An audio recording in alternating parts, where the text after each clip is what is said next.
Greetings. I'd like to welcome everyone to this special session. The session is the high cost risk of obesity, dire impacts of untreated chronic disease. I am Dr. Lola Denise Jefferson. I'm the chair of the Ad hoc Committee on Obesity and the founder, President Emeritus, Executive Director of the Fort Bend County Black Nurses Association. Welcome. Today I'm joined by Kathy Earls. Kathy Earls is the Senior Obesity Medical Liaison of Novo Nordisk Incorporation. Dr. Earls educates healthcare providers on the comorbidities, treatment, and prevention of strategies of obesity.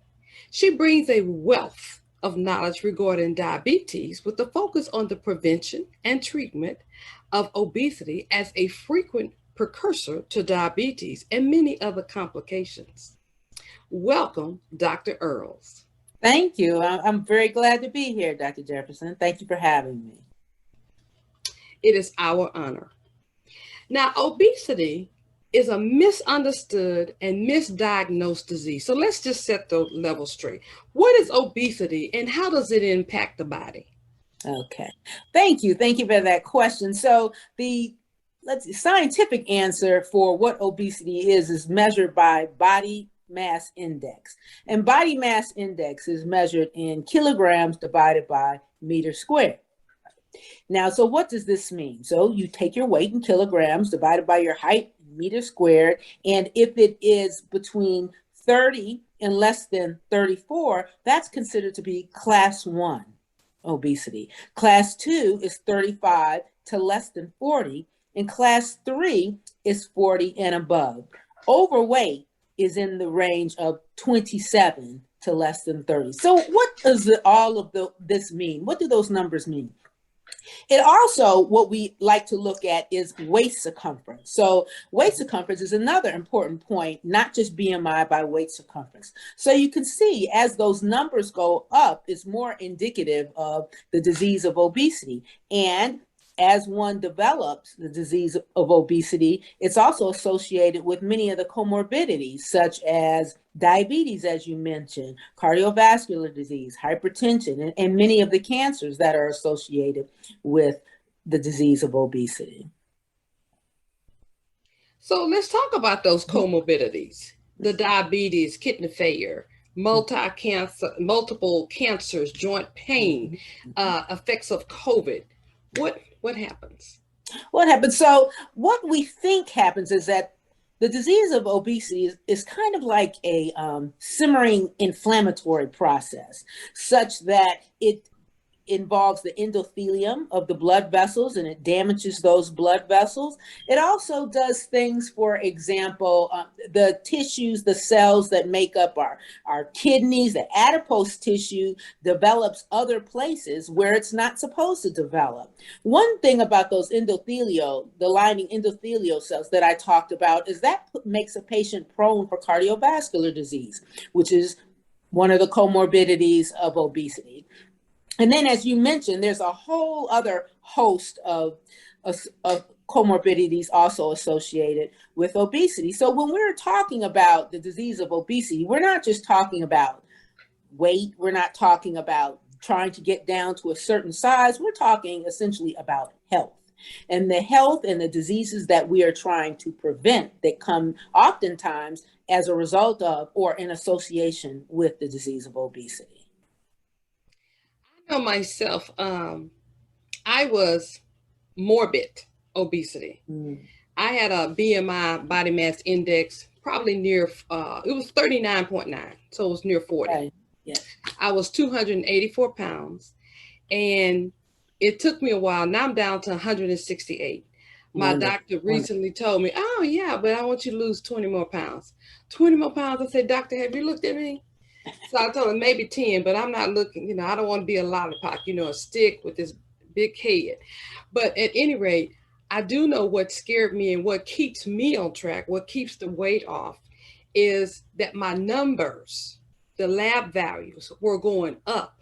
Mm-hmm. And in my family history, we have diabetes, hypertension, we have a stroke, We have a dialysis. My mom is currently on dialysis. Sure. So these are the things that, and I guess being a nurse, just seeing the effects of it, of having those diseases and ending up in ICU, minus a limb. Actually, he told me I may develop diabetes. And he said, we may have to do amputation. He said amputation, that was a really good diet starter.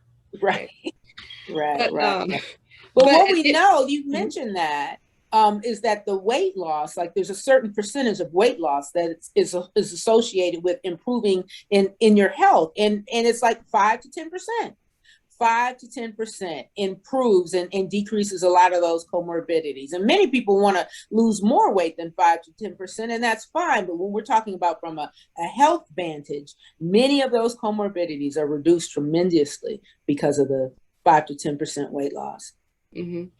And then I had a problem with maybe borderline cholesterol. Yes. So I lost some more weight. I mean, just by what you eat, it just affects everything. And then the second part that you can lose it, but keeping it off. Absolutely. So many of our loved ones, patients, they struggle with fluctuating excess weight. Mm-hmm. What are some things that can help us in the continuum of care with or to treat the obesity? One thing I think is to recognize that the fluctuation with weight is really not your fault. We used to believe that, and we used to say that it's the patient's fault. And we used to wonder why, and many of us have experienced this. You lose weight and then suddenly you're hungrier than you were before you lost the weight. This is what we call metabolic adaptation. So in essence, your body does that to essentially get you back to that set point that you were before. So those hormones that are responsible for satiation actually decrease when you lose weight. And the hormone that's responsible for hunger, ghrelin, actually goes up. So first, to give yourself some grace and to recognize that fluctuating in weight, your struggle to try to keep it off because you are increasingly hungry is not your fault. It's metabolic adaptation, is your body trying to get you back to that set point. So weight loss is a journey. And as you know, it's something that you have to work on daily, just trying to keep it off. We know that once you reduce your weight, well, the other thing that happens is your resting metabolic rate goes down. Now, you don't have anything to do with that. But in order for you to get rid of some of those calories that you would have with your resting metabolic rate, you've got to do some other things, like you've got to increase your level of physical activity or change it up a little bit. You may also have to change your diet up. You may have to try something else. You may have to do intermittent fasting one time and then Mediterranean diet another time. But you may have to change things up essentially to maintain that weight loss and even lose some more if that is your desire. But you are right. It's a lifelong battle. And just like we know that hypertension and diabetes and cardiovascular disease, those two are diseases that are lifelong struggles, so is the disease of obesity. Mm-hmm. What about the biases and the stigmas? Oh, yes. And I'm sure you experienced some of that. It's interesting. There was a study done called the ACTION study that looked at the attitudes of providers versus those of patients. And what we found out is that providers really feel that patients are not very motivated to lose weight. That's not the truth. Providers oftentimes feel that their patients won't be accountable if they tell them about lifestyle modification or increased physical activity. That too is not the case. Many patients, although they believe that obesity is in fact a disease, they still feel like it's their responsibility to take care of that disease. We've done studies looking at how long a provider stays in the office with a patient with obesity, whether or not they share that BMI with that patient and tell them they have the disease of obesity and ask for permission to talk about it and ask if the patient is interested to do something about it. Physicians are unlikely to do that. However, I don't want to say unlikely, but they are less likely to do that than if the patient has a diagnosis of diabetes. You never would let a patient go out and not tell them that their A1C is 8.5. But someone who has a BMI of 35, the provider may or may not mention it. And even if they do, they may or may not offer some type of assistance and assess that patient's motivation for and desire for losing weight, and then educate them on the reasons why it is important, the comorbidities, as we mentioned, associated with it.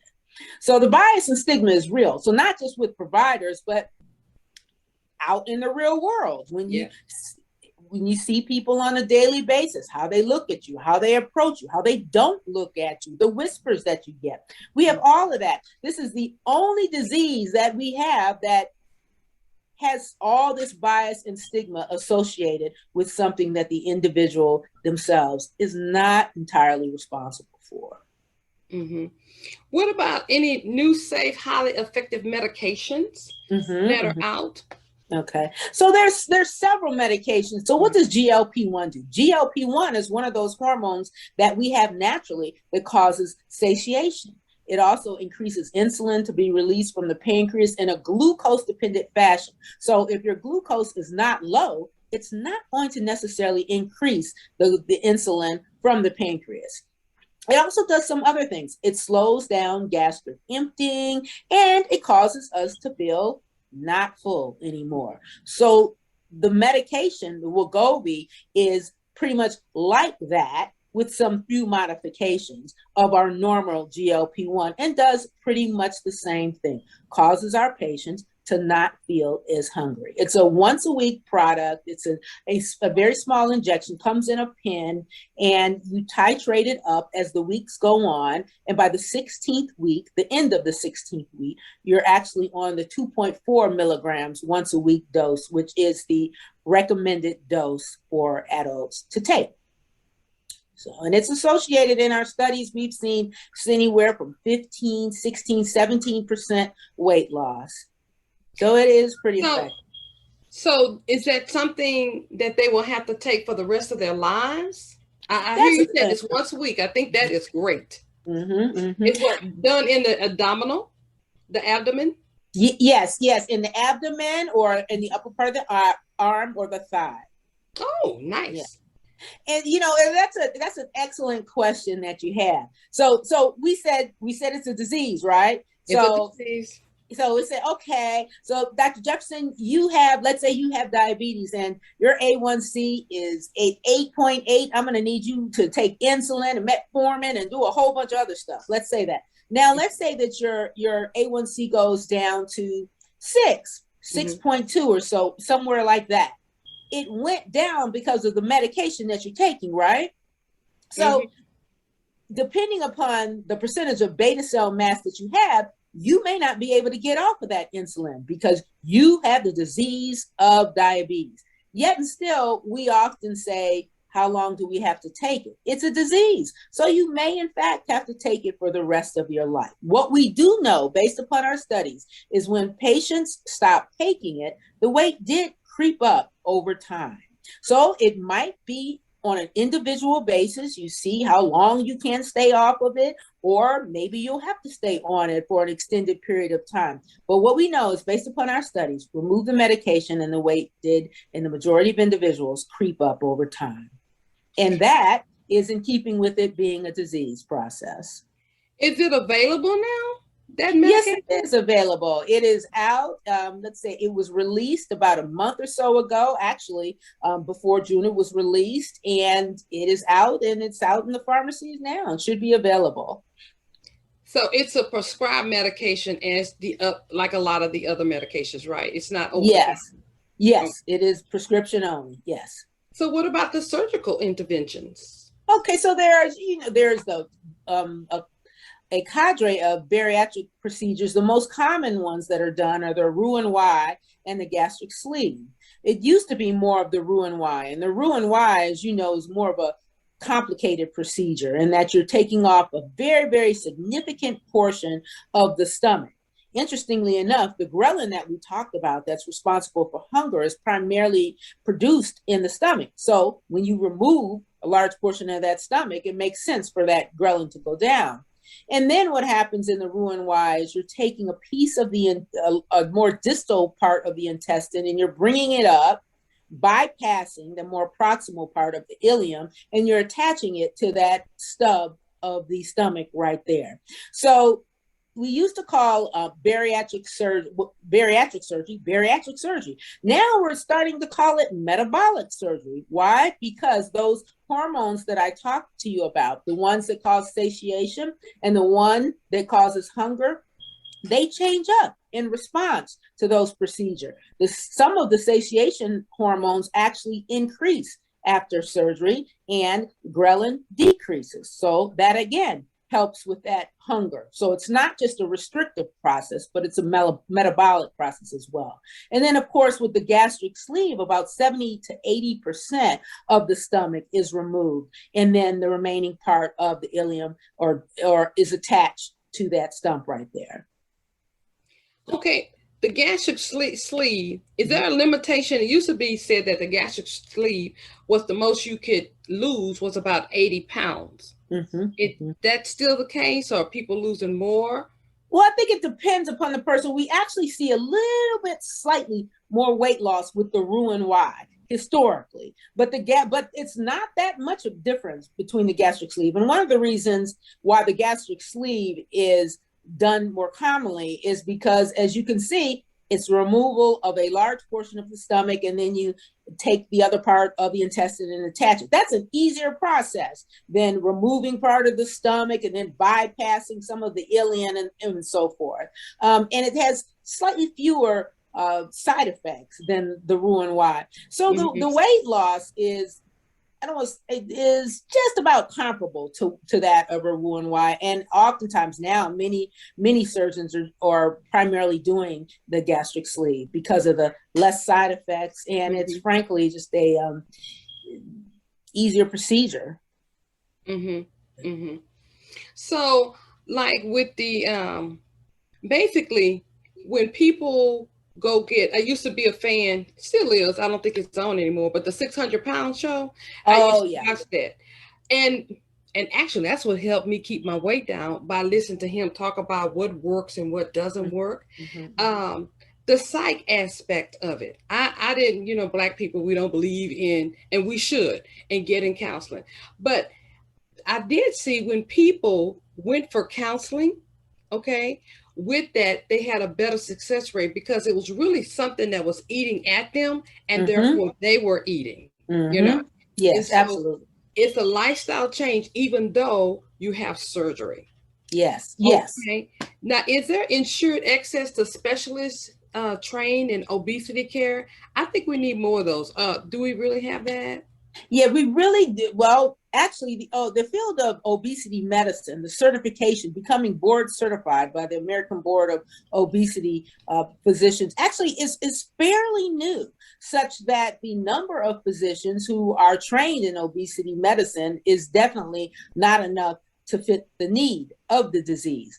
But likewise, even those providers who are not specifically trained in the field of obesity can, of course, become knowledgeable about the treatment and the guidelines for treatment of obesity. I think part of the issue, Dr. Jefferson, is that many of the providers trained or went to medical school when I went to medical school, when we really were not taught that obesity is in fact a disease. We weren't taught it. So now all of a sudden we're practicing and it has become a disease. The American Medical Association, the National Medical Association, all of them have defined obesity in fact as a disease because we know the hormones that are associated with making that process occur.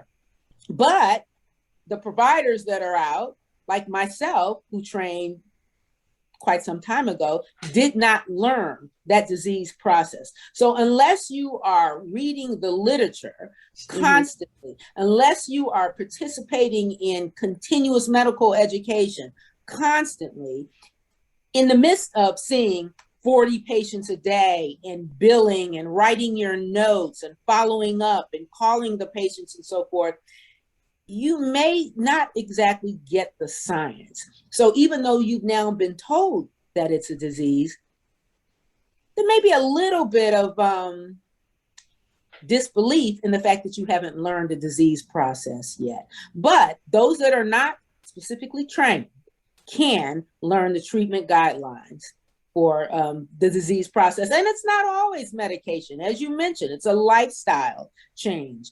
But there also are medications as well as surgery that are appropriate for certain patients. Because I'm going to be honest with you. The way my mama did the best she could, and she's the best mama in the world. But, you know, I was brought up on fried chicken, you know, ribs, cornbread, that kind of stuff. So it's about relearning and then reliking. So a part of me, I mean, I did relearn that stuff, but sometimes I'll be like, look, I just want a chili dog. I want potato tots. You know, so I have to tell myself, okay, moderation. Moderation. In moderation. Yes, absolutely. Absolutely. The other thing, portion size. Portion size. Yes. That's what really did it for me, was the portion size. Like I started with, I would eat the regular size burger and the French fries. Then I went down to the kiddie meal and started saying I'm satisfied and eating slower, enjoying every bite, because I was determined not to have any amputations or to go blind. And the interesting point that you mentioned just there is you were satisfied as opposed to being full. When I grew up, we had your plate needed to be clean because you constantly heard the story about someone starving, right? And so we cleaned the plate, and you were asked, are you full? You weren't asked, are you comfortable? You were asked, are you full? Do you want some more? Do you want some more? And usually when you got those seconds, you know, it takes a minute. It takes actually about 10 minutes for the brain to kind of realize that you have in fact had enough food. Well, you have those seconds before those 10 minutes, you're definitely overeating. But now we know that portion size, and as you said, just being not hungry anymore is enough as opposed to being full. Okay, so let's talk about policy changes. I was really interested in this. I'm going to do a lot more research on this. But the Treat and Reduce Obesity Act, TROA, you heard about that? What can you tell us about that? Well, the whole thing about the real big thing about TROA is it will essentially make it a stance that obesity is in fact a disease by allowing for Medicare to cover medications for obesity, as well as surgeries, as well as things like you mentioned, counseling, as well as being seen by a nutritionist, a dietitian, exercise therapist. These things will be covered from an insurance standpoint from Medicare with the TROA Act. And what happens then is oftentimes what happens in Medicare, the other insurance companies, so let's say Blue Cross Blue Shield or whoever it may be, follow what Medicare does. So if Medicare covers the medications and the various types of therapy for the disease of obesity, then it should seem to reason that many of the other insurance companies will do the same. And this is, in fact, the right thing to do. It's the right thing to provide care for a disease process. And we're just lagging behind that in terms of the policies we have. And what we've seen is, as you can see over time, the prevalence of obesity has dramatically increased and disproportionately in some individuals. As you know, African Americans and though adults and those of Latino origin have the highest prevalence of obesity in the US. So TROA will do a good job, as the way it's written right now. It's not perfect, but it's a start in improving coverage for many of the processes that will help take care of, treat, and prevent the disease of obesity. Do you know where we are with that? I mean, because there's so many problems that Congress is, you know, COVID, I'm pretty sure, get the front seat, as it should, because if we are going from, you know, from the COVID, from just the spread of it through the air, you know.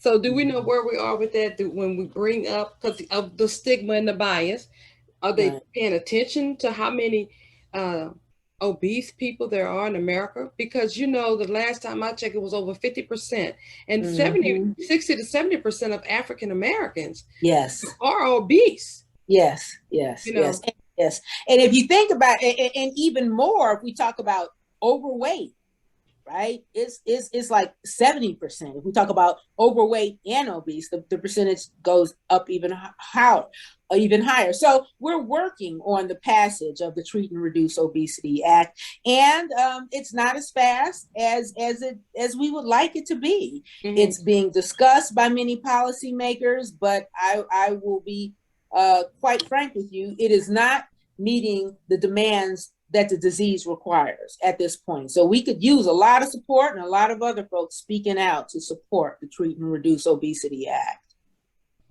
Okay, well, that's going to be one of my platforms to get that passed. So I'll be calling on you to help me get that going, because we have got to get that passed. Yes. And then the Medicare, and then unfortunately, as you get older, more of a sedentary lifestyle. Yes. So the older people, they are a little bit more overweight. Mm-hmm. So we need to get that passed. Absolutely. The obesity rates in the U.S., they'll continue to skyrocket. Yes.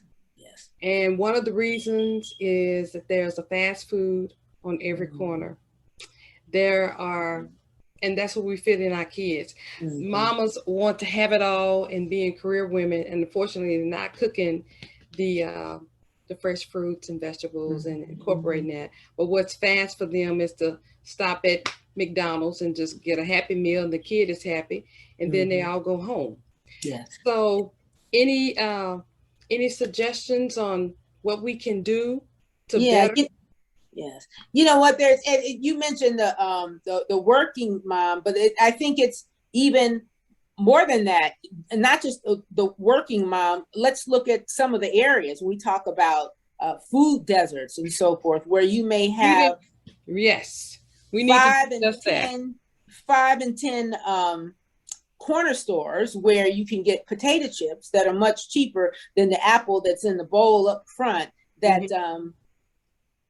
the bowl that's in front that has been sitting there for quite some time.